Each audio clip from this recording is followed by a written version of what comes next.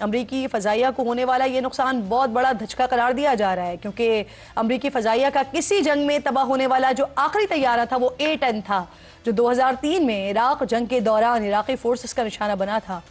اب سے کچھ دیر پہلے امریکی صدر نے ایران کو آبنائے ہرمز کھولنے اور کسی معاہدے پر پہنچنے کے لیے 48 گھنٹوں کا الٹیمیٹم دیتے ہوئے دھمکی دی ہے کہ ان کی جانب سے ایران کو دیا جانے والا 10 دن کا جو وقت تھا وہ ختم ہو رہا ہے اور اس کے بعد ایران پر قیامت ٹوٹ پڑے گی۔ اس پر بات کرنے کے لیے پروگرام میں میرے انتہائی مہمان ڈاکٹر راشد نقوی صاحب ہیں، سینئر اینالسٹ ہیں، تہران سے مجھے جوائن کر رہے ہیں۔ میں آپ کے وقت کی بہت شکر گزار ہوں۔ سب سے پہلے ذرا ڈاکٹر صاحب ہم اسی سارے سیناریو پر بات کر لیتے ہیں۔ ابھی کچھ دیر پہلے ڈونلڈ ٹرمپ نے اسٹیٹمنٹ دیا، 48 گھنٹے کی بات کی اور انہوں نے کہا کہ آپ فیصلہ کر لیں، ایران فیصلہ کر لے آبنائے ہرمز کے حوالے سے، ادروائز قیامت ٹوٹ پڑے گی ایران پر۔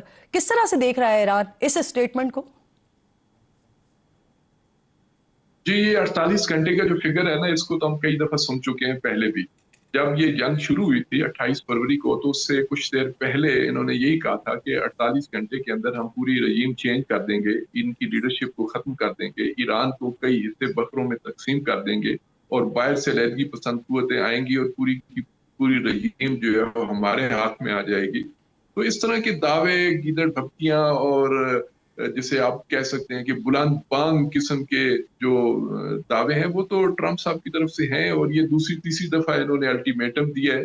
تو ایرانی قوم کے اندر تو دیکھیں ہر چیز کے لیے آمادگی ہے، یہاں کے حکام بھی، یہاں کے عوام بھی پچھلے 30-32 دنوں سے سب کچھ سہ رہے ہیں، ساری مشکلات کے لیے تیار ہیں۔ انہوں نے جیسے پہلے جنگ لڑی ہے، برداشت کیا ہے، وہ اس کے لیے تیار ہیں۔ کون سی قیامت ٹوٹ پڑے گی؟ پہلے انہوں نے یہ کہا تھا کہ جن کو اسٹون بھیج دیں گے، اور اب یہ کہہ رہے ہیں کہ قیامت۔ تو میں تو آپ کے پروگرام کی توسط سے یہ بھی کہوں گا کہ جو کسی ملک کا سربراہ جب کسی دوسرے ملک کا جو ایک خود جس کو انٹرنیشنلی، جس کو یونائٹڈ نیشن جس ملک کو تسلیم کرتا ہو، اس ملک کی سورینٹی کے خلاف، اس کی عرضی سالمیت کے خلاف، اس کے اقتدار اعلیٰ کے خلاف اگر کوئی اس طرح اوپن بات کرتا ہے تو اس کو تو کورٹ میں لے جانا چاہیے۔ یہ آپ کی ICG ہو، ICC ہو، عالمی عدالت انصاف ہو، یونائٹڈ نیشن کے اندر ہیومن رائٹس کے جو ادارے ہیں، تو یہ تو میں سمجھتا ہوں کہ وہاں پہ ان کی باتوں کو لے کے جانا چاہیے، بجائے کہ ہم اس پہ تبصرہ کریں گے، یہ کریں گے یا نہیں کریں گے۔ کیا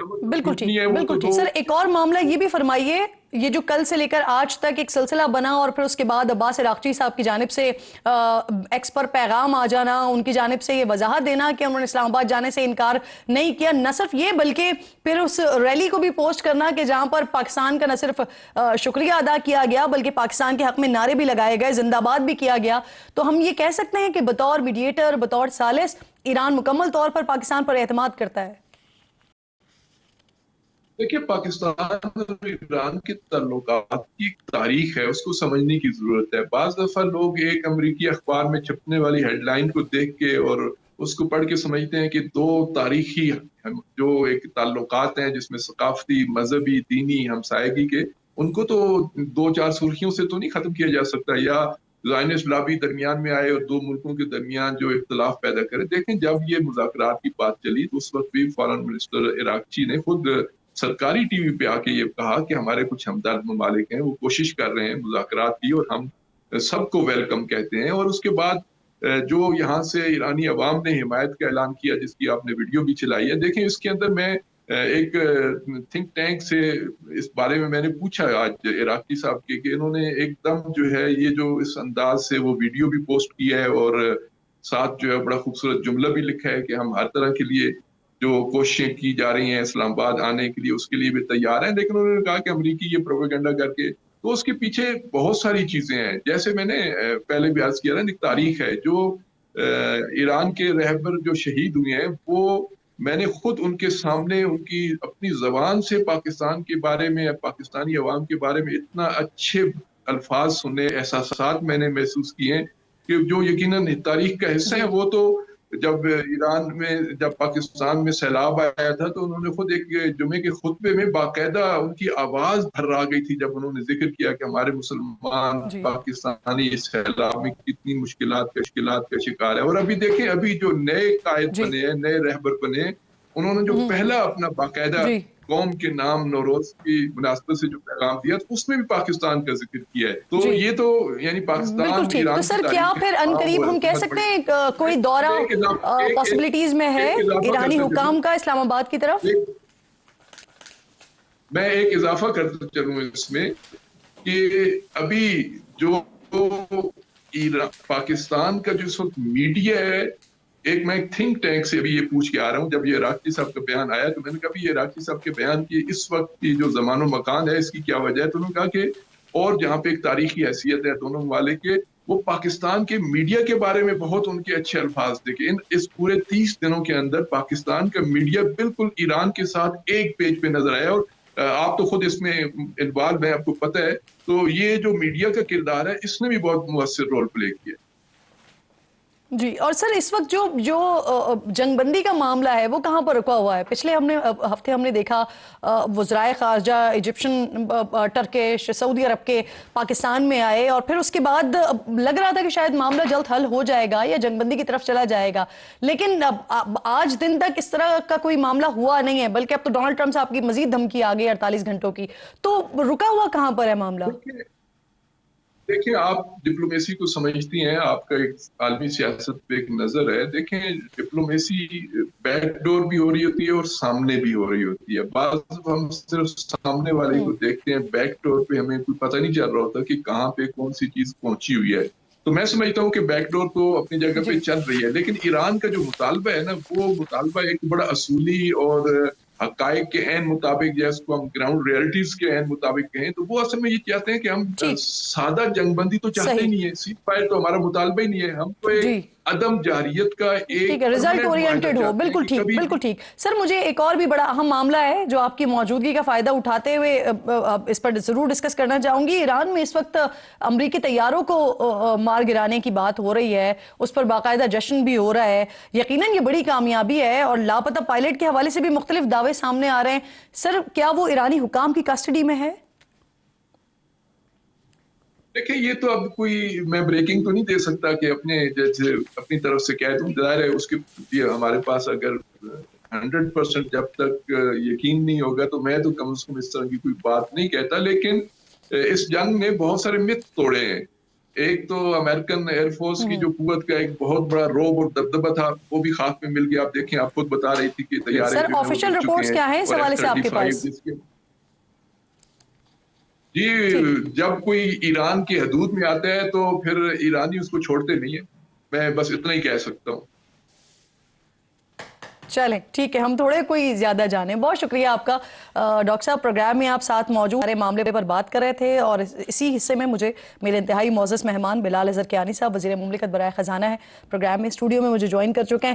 آپ کے وقت کی بہت شکر گزار ہوں. اس سے پہلے کہ میں ذرا پیٹرول والے معاملے پر آؤں جو پرسوں ہوا اور پھر اس کے بعد کل وزیر اعظم صاحب آیا 80 روپے اس پر کم کر دیے، اس سے پہلے میں ذرا یہ UAE کا جو $3.5 ارب کا قرض ہے یہ واپس کرنے کا جو فیصلہ ہوا ہے، یہ قرض آگے بڑھانے کی جو کوششیں تھیں اب وہ مزید آگے نہیں کی جائیں گی بلال صاحب؟ دیکھیے بسم اللہ الرحمن الرحیم. جی بہت شکریہ کرن صاحبہ اپنے شو میں دعوت دینے کا. کرن صاحبہ دیکھیے میں اس حوالے سے صرف اتنا ہی کہنا چاہوں گا کہ وزارت خزانہ اور حکومت پاکستان جتنے بھی ہمارے ایکسٹرنل فلوز ہیں، جو جتنے بھی ہمارے بیرونی آپ کہہ لیں فائنینشیل جو ہمارے فلوز ہوتے ہیں، اس کو مستقل سطح پر مانیٹر بھی کر رہی ہے، مینیج بھی کر رہی ہے. اور پاکستان کی جو بھی ایکسٹرنل ذمہ داریاں ہیں، آبلیگیشنز ہیں، وہ پاکستان فلفل کرے گا. اور جس ذمہ داری سے آپ کو یہ معاشی ٹیم زر مبادلہ کے ذخائر بھی اور اوور آل میکرو اکنامک معاملات کو مینیج کرتے ہوئے نظر آئی، اسی طرح انشاءاللہ ہم ہر اس طرح کے معاملے کو مینیج کریں گے. صحیح. سر ویسے یہ اچھی بات ہے کہ آپ نے جس سے قرض لیا آپ اس کو واپس کر رہے ہیں.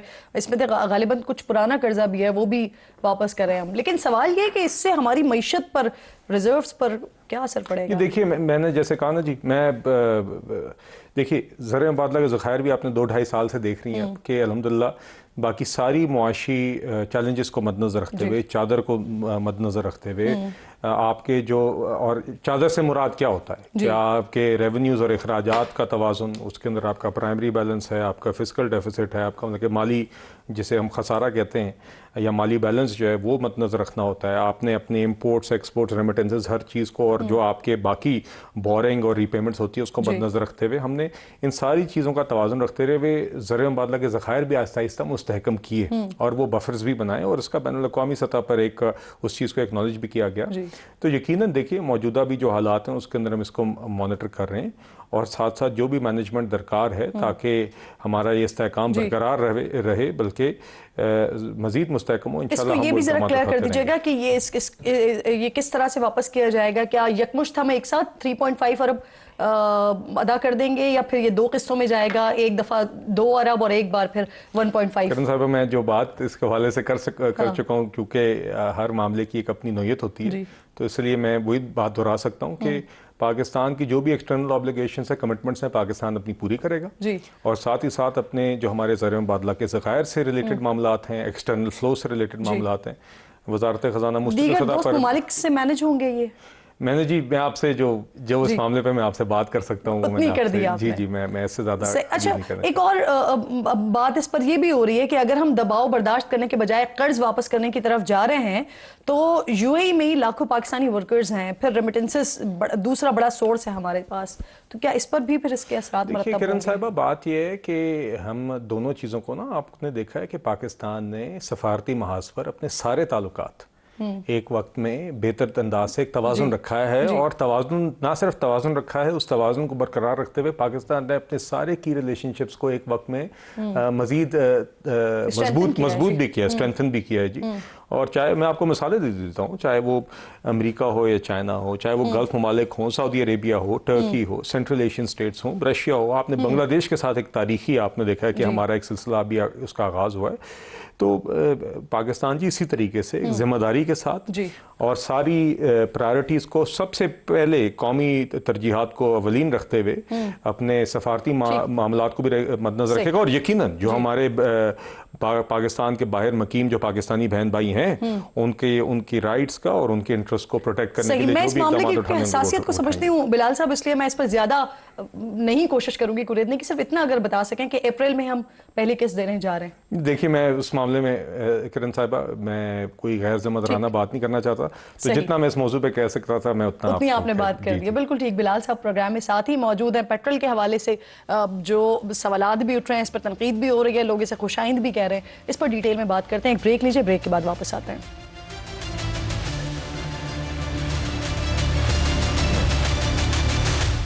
پروگرام میں ایک بار پھر آپ کو خوش آمدید کہتی ہوں. میرے ساتھ وزیر مملکت برائے خزانہ بلال اظہر کیانی صاحب ساتھ موجود ہیں.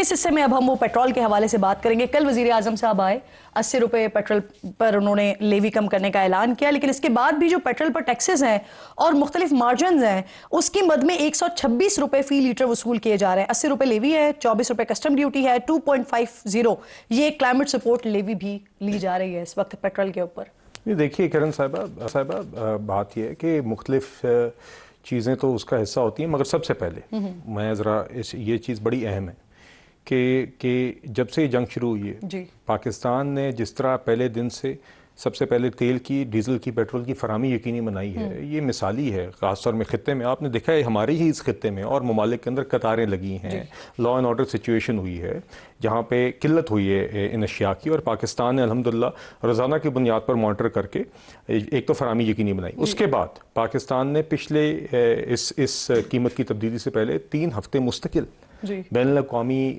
قیمتوں میں خاطر خواہ اضافے کے باوجود پاکستان نے قیمتیں برقرار رکھی. پہلے ہی ہم نے اتنی بڑھا دی تھی نا؟ نہیں جی، نہیں. اس کے بعد بھی میں آپ کے سامنے رکھ سکتا ہوں. آپ کو میں بتا سکتا ہوں کہ آپ نے 14 مارچ کے روز بھی قیمت میں خاطر خواہ اضافہ بن رہا تھا تقریباً 50 روپے پیٹرول کا اور 75 روپے ڈیزل کا، ہم نے نہیں بڑھایا.